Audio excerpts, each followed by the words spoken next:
Pendengar ambil molek ni. Ini mazhab Maliki lah ni. Kita niat dah sebulan di malam pertama. Tiba-tiba di tengah bulan tu kita berbuka puasa kerana musafir. Tiba-tiba di tengah bulan tu kita berbuka kerana sakit. Puasa kita sudah putus. Dah kita berpuasa di tengah bulan. Okeylah, tengah bulan tu bila? Kita musafir, kita berbuka. Ataupun kita sakit, kita terpaksa berbuka. Maknanya, puasa kita sudah terputus dengan kita berbuka. Kita puasa semula tu, niat sebulan tu tak nak pakai dah. Tak boleh bakar. Tak pakai dah. Okay. Jadi kita puasa semula tu, kita niat balik untuk sebulan. Hak baki. Hak soalan ni Hakim ni, malam pertama tu dalam keadaan haid. Dah niat puasa ni, dia haid. Bila niat sebulan ni, hari pertama perempuan haid ni berpuasa. Tak ni cerita kalau terputus puasa kerana musafir. Kalau terputus puasa kerana sakit. Begitu juga malam pertama diniat untuk sebulan. Sampai di tengah bulan kedatangan haid. Maka puasanya terputus. Lah ni. Puasa dia terputus berapa hari? 4 hari ke 5 hari ke 6 hari ke. Selepas haid dia kering, dia memulai balik puasa. Dia kena niat pula untuk sebulan tu. Dia kena niat untuk sebulan balik Tu. Kalau nak pakai mazhab Maliki lah. Ya. Kita mazhab Syafi'i tak payah niat sebulan. Itu kita niat untuk tiap-tiap hari. Tiap-tiap hari. Tapi nak kiranya, saya niat dah malam pertama itu hari. Saja aku puasa sebulan di bulan Ramadan. Tiba-tiba di tengah bulan perempuan tadi kedatangan haid. Maka puasanya terhenti. Beberapa hari tempoh masa dia haid. Apabila haid dia kering, dia bermula puasa baru, niat pula untuk sebulan untuk baki puasanya.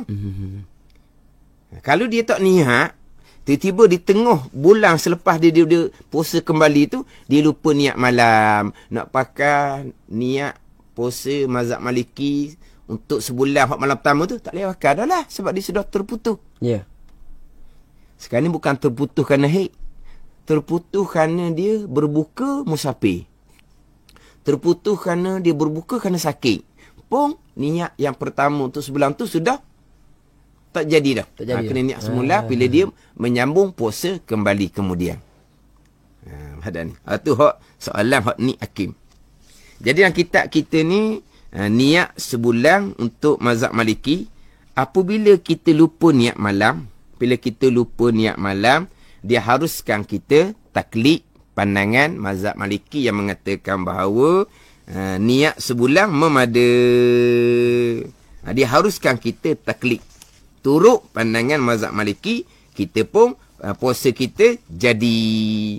Tapi kita kena taklid mazhab Maliki lah. Kena turut mazhab Maliki. Jangan pula, puasa saya tidak sah sebab saya terlupa niat semalam. Tapi biarlah puasa tidak sah pun saya nak puasa juga. Haram seumpama tu. Kita, memang kita kosak di hati, saya pakai niat yang malam pertama tu dahulu, bukan syarat malam pertama ni. Hak niat sebulan, saya nak turut mazhab Maliki. Kita pun puasa kita sah dengan niat hak sebulan sekali tu. Walaupun sebenarnya, kita tak tahu pun syarat puasa mazhab Maliki, perkara yang membatalkan puasa mazhab Maliki, kita tak tahu pun. Tapi macam mana didatangkan pandangan mazhab Maliki? Ini dipanggil keluasan pekoh. Kalau kira kamu lupa niat malam, niat malam tu lama mana? Maghrib sampai ke subuh. Kan? Panjang. Panjang masa. Kau lupa niat, padam muka lah kau terkira. Padam muka lah. Begitu panjang, awak lupa niat, padam muka. Tapi tak apalah. Turut pandangan mazhab Maliki. Walaupun kita kata kita tidak terdesak pun. Kita tidak tersepik pun. Makna kita cuai lah. Tapi tak apalah. Tak apa. Pakai mazhab Maliki. Walau mazhab Maliki sahaja memada niat sebulan sekali. Mazhab Hanafi tidak memada. Mazhab Syafi'i tidak memada. Mazhab Hambali tidak memada. 3 mazhab tidak memada. Mazhab Maliki sahaja memada. Tak apa. Pakai mazhab Maliki lah. Ini keluasan pekoh. Walaupun tidak tersepik sekalipun. Lupa niat. Pakai mazhab Syafi'i lah. Puasa awak tidak ada lah. Tapi wajib imsak. Siang hari haram makan, haram minum. Tak boleh makan, tak boleh minum. Puasanya tidak sebab lupa niat malam. Memanglah pakai mazhab Syafi'i lah. Lapar tetap lapar sebab haram makan, haram minum. Puasanya tidak ada. Sebab apa? Sebab kamu lupa niat malam. Niat malam daripada maghrib sampai ke subuh kamu lupa niat malam. Pada muka lah. Dah, tak apa. Pekoh. Awak pakailah mazhab Maliki. Faham lah. Gitulah. Pekohnya. Ada keluasan. Walaupun kita kata tidak tersepik dan boleh dikatakan, tapi jangan cakap besar lah. Boleh dikatakan tak pernah berlaku pun. Keim pernah lupa niat malam. Kadang-kadang ada jugalah. Ada. Ada lupa niat malam. Waktu kita busy. Allah, busy sampai aku lupa niat malam. Pernah lah. Tapi makna kita kata gak secara umum gak tak berlaku lah. Tak berlaku. Mana kalau kita kata tidak tersepik lah. Tidak berutuk orang panggil. Tak ada standby. Kalau berlaku, boleh turut pandangan mazhab Maliki. Itu keluasan pekoh. Walaupun tidak berutuk mana pun. Cuma, kalaulah nak pakai pandangan mazhab Maliki, Maliki saja je yang mengatakan sah. Kalau nak pakai juga pandangan mazhab Maliki, diharuskan saja. Ya afdalnya kita turut pandangan mazhab Syafi'i, puasa kita tidak sah, kita wajib qada kemudian. Tetapi di hari yang kita lupa niat malam, kita haram makan, haram minum. Kita wajib imsak.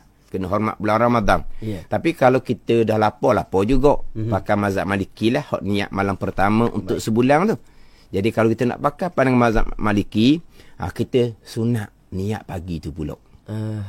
Niat pagi tu saja aku puasa Ramadan hari ni. Taklid mazhab Hanafi. Sebab mazhab Hanafi saya sebut permulaan tadi, niat wajib tiap-tiap hari, sunat sebelah malam. Sunat sebelah malam. Sebelah pagi pun boleh. Jadi sekarang ni lupa niat malam, mazhab Syafi'i, puasa kita tidak ada, kita pun nak turut pandangan mazhab Maliki, hak niat malam pertama tu. Jadi satu mazhab je. Kita kapuh. Pagi tu kita niat pula puasa Ramadan hari ini, kita kuasa hati taklid turut mazhab Hanafi yang mewajibkan niat tiap-tiap hari tetapi memada niat sebelah pagi. Mana niat pula pagi tu. Jadi pakai mazhab Maliki hak niat malam pertama dan pakai mazhab Hanafi hak niat di sebelah siang hari. Kalau nak pakai mazhab Hanafi. Habis.